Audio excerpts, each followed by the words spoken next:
Hello, good morning students. Please subscribe the channel, drop a like, share and comment. This is Shree Vishnu Art Press Publications exercise number 11 and 12 on the speed of 90 words per minute. Start.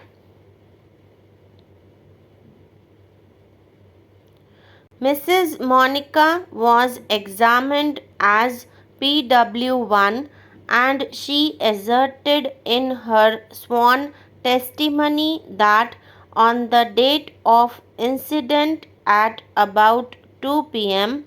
a quarrel had ensued between the children of two families and therefore Ramkumar Singh had gone to the house of Kallu Singh with a view to get the matter reconciled amicably, but the deceased was abused him.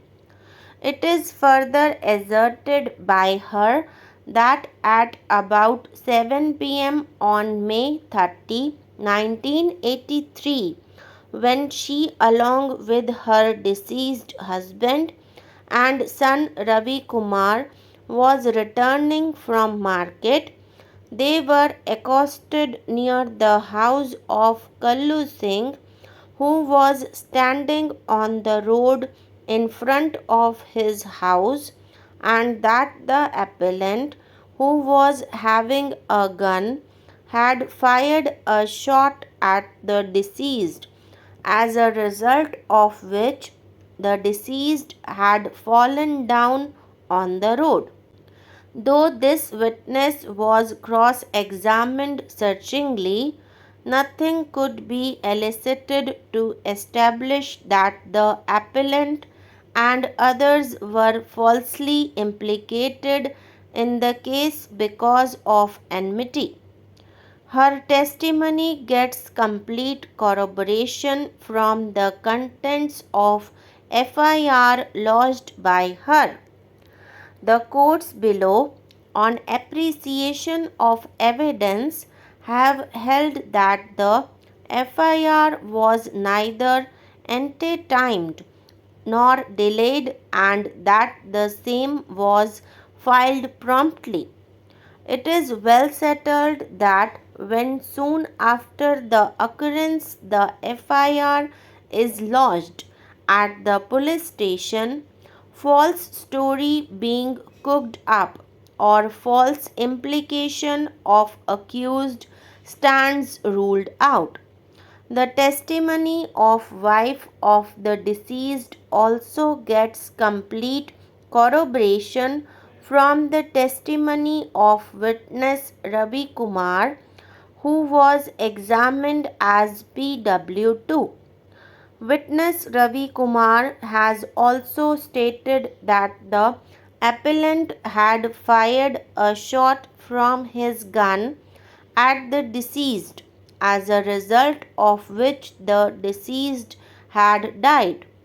Though this witness was cross examined at length, no dent could be made in the assertion made by him that the deceased had died because of the gunshot fired by the appellant. It is well to remember that Mrs. Monica PW1 is the wife of the deceased, whereas Ravi Kumar is the son of the deceased. They, being the close relatives of the deceased, would not allow the real culprits to go scot-free and implicate the appellant falsely in the case. As noticed by the High Court, Kallu Singh was brother-in-law, that is, husband of the sister of Mrs. Monica. Therefore, she would never make an attempt to implicate the appellant falsely in the case, as the appellant is closely related to her. It was easy for her to mention in her FIR and before the court that the shot was fired either by Kallu Singh, that is her brother-in-law or Vijaypal Singh, but she has not made any such attempt and attributed the firing of the shot only to the appellant. The trial court, which had advantage of observing demeanor of the witnesses, has rightly placed reliance on the testimony of Mrs. Monica for the purpose of coming to the conclusion that the appellant had fired a shot at the deceased, due to which the deceased lost his life. It is clear from the above pleadings that in 1990 the state government resolved to resort to special recruitment to the Haryana Civil Service executive branch, invoking the proviso to Rule 5 of the rules.